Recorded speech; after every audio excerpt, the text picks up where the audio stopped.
तो वे सभी पदार्थ जिनकी चालकता चालक से कम हो लेकिन अचालक से अधिक हो, अर्थात जिनकी चालकता चालक और अचालक के बीच में हो, उसे अर्धचालक कहते हैं।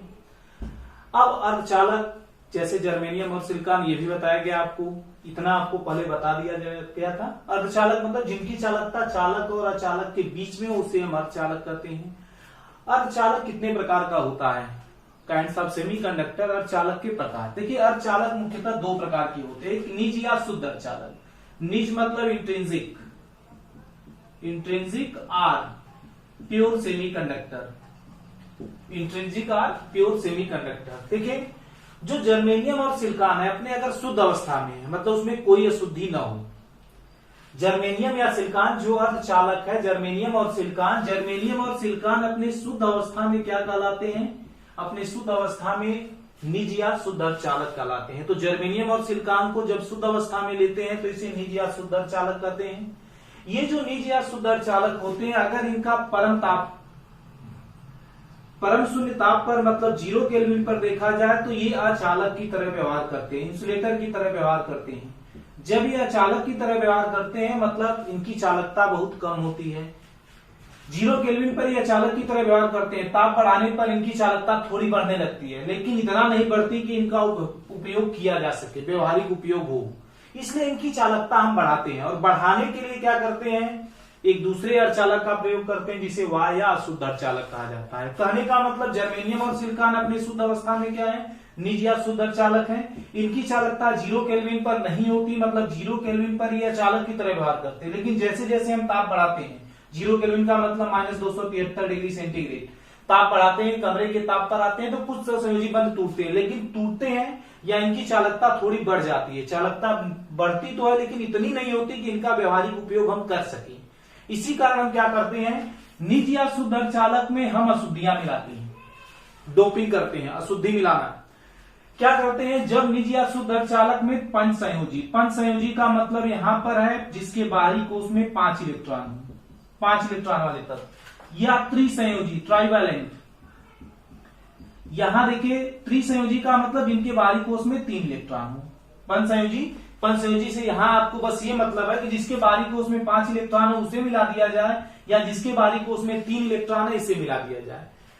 निज या शुद्ध अर्धचालक में जब 5 संयोजकता या जिसके बाहरी कोष में 5 इलेक्ट्रॉन होता है, जैसे आर्सेनिक, एंटीमनी, इनके बाहरी कोष में 5 इलेक्ट्रॉन होता है, फास्फोरस भी होता है उसके बाहरी कोष में 5 इलेक्ट्रॉन, तो इनको मिला दिया जाए। या त्रिसंयोजी जैसे एल्यूमिनियम, इंडियम, इन सबको मिला दिया जाए। निज या शुद्ध अर्धचालक में पंचसंयोजी या त्रिसंयोजी अर्धचालक मिला, पंचसंयोजी या त्रिसंयोजी तत्व, पंचसंयोजी का मतलब आर्सेनिक या एंटीमनी मिला दिया जाए, त्रिसंयोजी का मतलब एल्यूमिनियम या इंडियम मिला दिया जाए, तो इस निज अर्धचालक को तब वाह्य या अशुद्ध अर्धचालक कहा जाता है। वाह्य का मतलब होता है एक्सट्रिंसिक, तो एक्सट्रिंसिक या कह सकते हैं इसे इम्प्योर सेमीकंडक्टर, अशुद्ध अर्धचालक होता है। तो जब जर्मेनियम या सिलिकॉन में या निज या शुद्ध अर्धचालक में पंचसंयोजी या त्रिसंयोजी तत्व हम मिला देते हैं जिसके बाहरी कोष में 5 इलेक्ट्रॉन या 3 इलेक्ट्रॉन होते हैं, जब हम इन्हें मिलाते हैं तो इसी अर्धचालक को हम वाह्य या अशुद्ध अर्धचालक कहते हैं। अब आपने मिलाया क्या है? पंचसंयोजी या त्रिसंयोजी तत्व। तो जब पंचसंयोजी तत्व मिलाएंगे तो एक तरह का सेमीकंडक्टर होगा, अर्धचालक होगा, और त्रिसंयोजी मिलाएंगे तो दूसरे तरह का होगा। तो इस आधार पर वाह्य या अशुद्ध अर्धचालक को हम 2 भागों में बांटते हैं, एन टाइप अर्धचालक और पी टाइप अर्धचालक। एन टाइप अर्धचालक क्या होते हैं? जब हम निज या शुद्ध अर्धचालक इसमें पंचसंयोजी तत्व मतलब आर्सेनिक या एंटीमनी मिलाते हैं तो इसे हम एन टाइप अर्धचालक कहते हैं, और जब त्रिसंयोजी तत्व मिलाते हैं तब इसे हम पी टाइप अर्धचालक कहते हैं। कहने का मतलब यह है कि वाह्य या शुद्ध अर्धचालक कैसे बनता है? जब निज या शुद्ध अर्धचालक में त्रिसंयोजी या पंचसंयोजी तत्व मिलाते हैं तो वाह्य या शुद्ध अर्धचालक बनता है।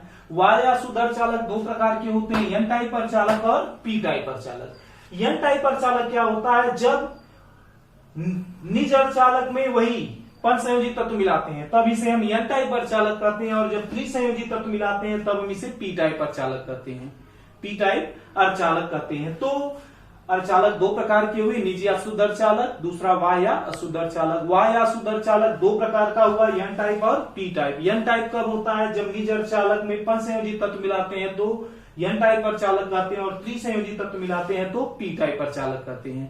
अब आपने जो अशुद्धि मिलाई, वह अशुद्धियां दो प्रकार की होती हैं, वह अशुद्धियां दो प्रकार की होती हैं, या जो अपद्रव्य आपने मिलाया, अपद्रव्य मतलब इम्प्योरिटी या अशुद्धि जो आपने मिलाया वह दो प्रकार का होता है। एक होता है दाता अपद्रव्य, दो प्रकार के अपद्रव्य आपने मिलाए, पंचसंयोजी और त्रिसंयोजी। तो अपद्रव्य के दो प्रकार होते हैं, दाता अपद्रव्य और ग्राही अपद्रव्य। ग्राही अपद्रव्य, दाता अपद्रव्य वह होता है जब निज अर्धचालक में कोई ऐसा तत्व मिला दें जो चालन के लिए इलेक्ट्रॉन दे, जो चालन के लिए इलेक्ट्रॉन देता है। निज अर्धचालक में जब हम इसे मिलाते हैं तो ये क्या करता है, निज अर्धचालक को चालन के लिए इलेक्ट्रॉन देता है। जब चालन के लिए इलेक्ट्रॉन देता है तो इसे हम दाता अपद्रव्य करते हैं। जितने भी पंचसंयोजी होते हैं जैसे आर्सेनिक और एंटीमनी, ये चालन के लिए इलेक्ट्रॉन देते हैं। क्योंकि चालन के लिए इलेक्ट्रॉन देते हैं इसलिए इसे हम दाता अपद्रव्य कहते हैं। और ऐसे अपद्रव्य जो चालन के लिए इलेक्ट्रॉन लेते हैं, मतलब वे जर्मेनियम या सिलिकॉन से इलेक्ट्रॉन लेंगे, उसे ग्राही अपद्रव्य कहते हैं। जैसे त्रिसंयोजी जो होते हैं वे ग्राही होते हैं, एल्यूमिनियम और इंडियम। आगे हम इसे पूरा एक्सप्लेन भी करेंगे कैसे ये दाता होता है और कैसे यह ग्राही होता है। तो जब त्रिसंयोजी या पंचसंयोजी तत्व हम मिलाते हैं तो दाता अपद्रव्य जो अपद्रव्य होते हैं वे दो प्रकार के होते हैं, दाता अपद्रव्य और ग्राही अपद्रव्य। दाता अपद्रव्य क्या होता है, वह पदार्थ जो चालन के लिए इलेक्ट्रॉन देता है, या जब अपद्रव्य चालन के लिए इलेक्ट्रॉन देता है तो दाता होता है, और जब चालन के लिए इलेक्ट्रॉन लेता है तो क्या होता है, ग्राही होता है। तो दाता और ग्राही दो प्रकार के अपद्रव्य होते हैं। अब हम देखते हैं कैसे इसमें चालन होता है। ठीक, पहला हम देखेंगे निज या शुद्ध अर्धचालक में चालन। देखिए अगला है निज या शुद्ध अर्धचालक में चालन। निज या शुद्ध अर्धचालक में चालन कैसे होता है, देखिए निज या शुद्ध अर्धचालक जैसे जर्मेनियम और सिलिकॉन। सिलिकॉन को हम देखते हैं, इसका परमाणु क्रमांक होता है 14, इलेक्ट्रॉनिक विन्यास लिखेंगे 2, 8 और 4। इसी तरीके से जर्मेनियम में भी, तो जर्मेनियम या सिलिकॉन के बाहरी कोष में 4 इलेक्ट्रॉन होते हैं। जर्मेनियम या सिलिकॉन इसके बाहरी कोष में 4 इलेक्ट्रॉन होते हैं। हम जर्मेनियम का एक उदाहरण दे लेते हैं। देखिए ये जर्मेनियम है, जर्मेनियम का बाहरी कोष जिसमें कितने इलेक्ट्रॉन है, 4 इलेक्ट्रॉन है। तो जर्मेनियम ठोस अवस्था में होता है, इसके परमाणु पास पास होते हैं। ये जर्मेनियम के 4 इलेक्ट्रॉन है। इसके पास का जर्मेनियम का दूसरा परमाणु है, इसके भी बाहरी कोष में 4 इलेक्ट्रॉन है। यहां भी जर्मेनियम है, इसके भी बाहरी कोष में 4 इलेक्ट्रॉन है। जर्मेनियम 4 इलेक्ट्रॉन, और ये भी जर्मेनियम है 4 इलेक्ट्रॉन। तो जर्मेनियम या सिलिकॉन के बाहरी कोष में जो 4 इलेक्ट्रॉन होते हैं वे पड़ोसी जर्मेनियम के परमाणु के साथ, जर्मेनियम है तो जर्मेनियम, सिलिकॉन है तो सिलिकॉन। तो जर्मेनियम की जो बाहरी कोष में 4 इलेक्ट्रॉन होते हैं, ये पहला इलेक्ट्रॉन अपने पास के जर्मेनियम के परमाणु से के इलेक्ट्रॉन के साथ एक सहसंयोजी बंध बना लेता है, साझा करते हैं। ये जर्मेनियम का एक इलेक्ट्रॉन दूसरे पास के जर्मेनियम के एक इलेक्ट्रॉन के साथ साझा करके सहसंयोजी बंध बना लेता है।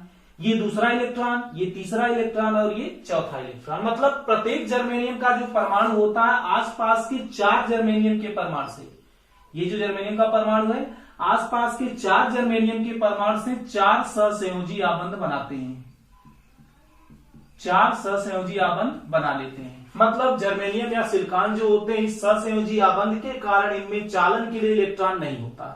इलेक्ट्रॉन चालन में कब भाग लेते हैं, जब वे मुक्त होते हैं, फ्री होते हैं। जर्मेनियम या सिलिकॉन, ये भी जर्मेनियम का परमाणु है, आसपास के 4 जर्मेनियम से 4 सहसंयोजी आबंध बना लेगा। ये भी इसी तरीके से बनाएगा, ये भी बनाएगा और ये भी बनाएगा। तो जितने भी जर्मेनियम के परमाणु होते हैं आसपास के 4 जर्मेनियम के परमाणु से 4 सहसंयोजी आबंध बना लेते हैं।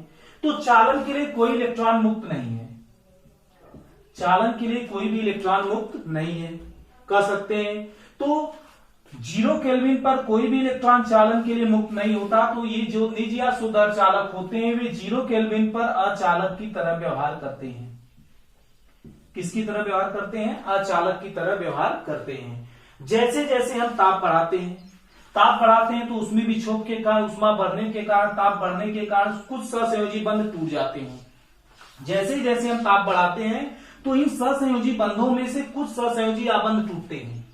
जो ही सहसंयोजी आबंध टूटता है यहां से इलेक्ट्रॉन बाहर निकल जाता है, मतलब ये इलेक्ट्रॉन क्या हो जाता है, मुक्त हो जाता है।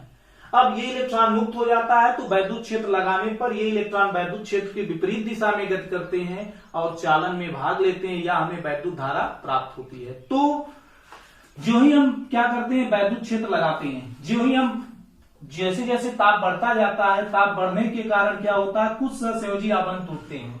और जब सहसंयोजी आबंध टूटते हैं तो मान लीजिए यहां से आबंध टूटा तो यहां से इलेक्ट्रॉन बाहर निकला, ये इलेक्ट्रॉन जो बाहर निकला ये मुक्त इलेक्ट्रॉन हो गया, ये चालन में भाग लेता है। यहां से जो इलेक्ट्रॉन निकला यहां पर एक खाली स्थान बना देता है। देखिए जो इलेक्ट्रॉन यहां से निकला, कुछ अब आबंध टूटते हैं, पूरे आबंध नहीं टूटते, मान लेते यही आबंध टूटा, यहां से एक इलेक्ट्रॉन निकल गया और ये इलेक्ट्रॉन निकल करके चालन में भाग लेता है, तो ये चालन इलेक्ट्रॉन या मुक्त इलेक्ट्रॉन है। जहां से इलेक्ट्रॉन निकला वहां पर एक खाली स्थान बना देता है। वह खाली स्थान, चूंकि देखिए यहां से इलेक्ट्रॉन निकला है तो यहां इलेक्ट्रॉन की कमी हो गई, और जहां पर इलेक्ट्रॉन की कमी होती है उस पर कौन सा आवेश होता है, धन आवेश होता है। जो ही यहां से इलेक्ट्रॉन बाहर निकलता है, इलेक्ट्रॉन बाहर निकलता है तो वह चालन में भाग लेता है, इस इलेक्ट्रॉन को मुक्त इलेक्ट्रॉन या इस चालन में भाग ले लिया। जहां से यहां से इलेक्ट्रॉन निकला है तो यहां पर एक खाली स्थान बन गया जो धन आवेश की तरह व्यवहार करता है, जिसे हम कोटर कहते हैं। जिसे क्या कहते हैं, कोटर या होल्स कहते हैं, जिसे कोटर कहा जाता है। ये कोटर क्या करता है, वैद्युत क्षेत्र लगाने पर, अब देखिए क्या होगा, दो चीजें मिली हमें। निज या शुद्ध अर्धचालक में जब सहसंयोजी आबंध टूटता है तो मुक्त इलेक्ट्रॉन बनते हैं और कोटर बनते हैं। अब वैद्युत क्षेत्र लगाएंगे, जैसे ही वैद्युत क्षेत्र लगाते हैं इलेक्ट्रॉन वैद्युत क्षेत्र के विपरीत दिशा में गति करने लगता है। जिधर वैद्युत क्षेत्र है उसकी विपरीत दिशा में इलेक्ट्रॉन गति करेगा, और इलेक्ट्रॉन गति करेगा तो इसके कारण हमें धारा प्राप्त होगी। कोटर क्या होता है, ये कोटर यहां से इलेक्ट्रॉन ग्रहण कर लेता है, खाली स्थान है, धन आवेश है, इस इलेक्ट्रॉन को अपनी ओर आकर्षित करता है, तो ये इलेक्ट्रॉन यहां पर आ जाता है, तो यहां पर कोटर बन जाता है। इलेक्ट्रॉन यहां पर आ गया तो खाली स्थान यहां पे बन गया, फिर यहां से इलेक्ट्रॉन इधर आ सकता है, कोटर यहां पर बन गया।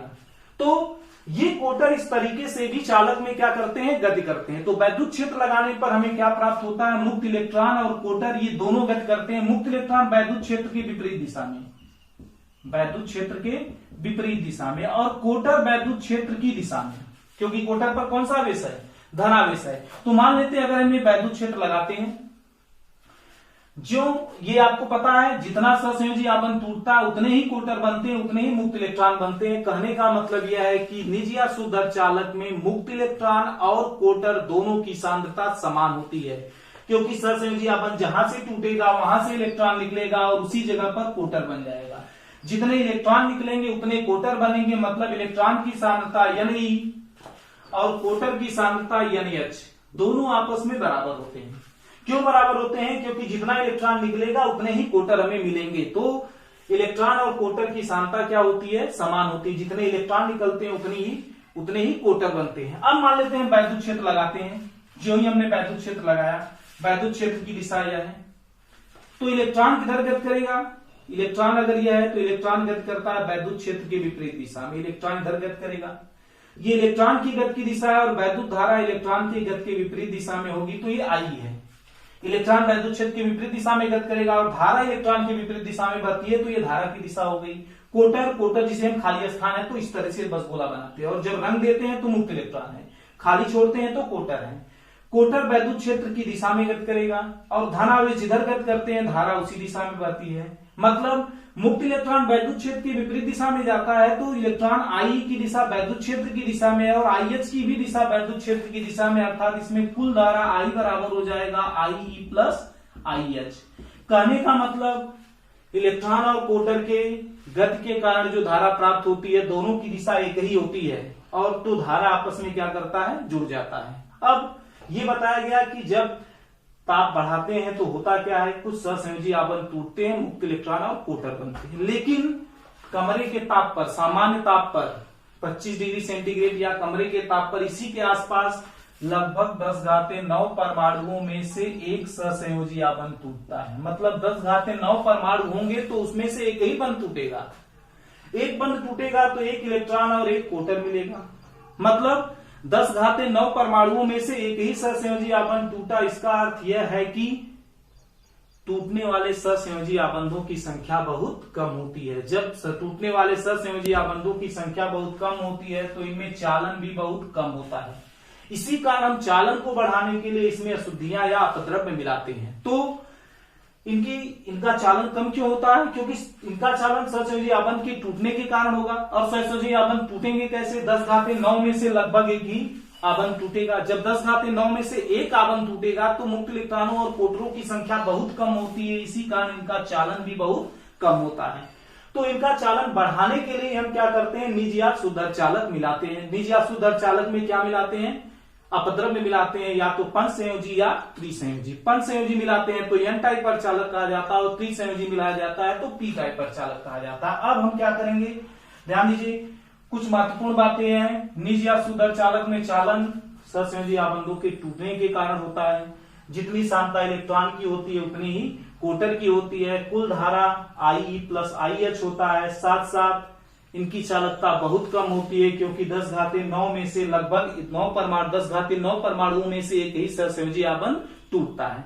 तो हम अब आगे चलते हैं एन टाइप पर।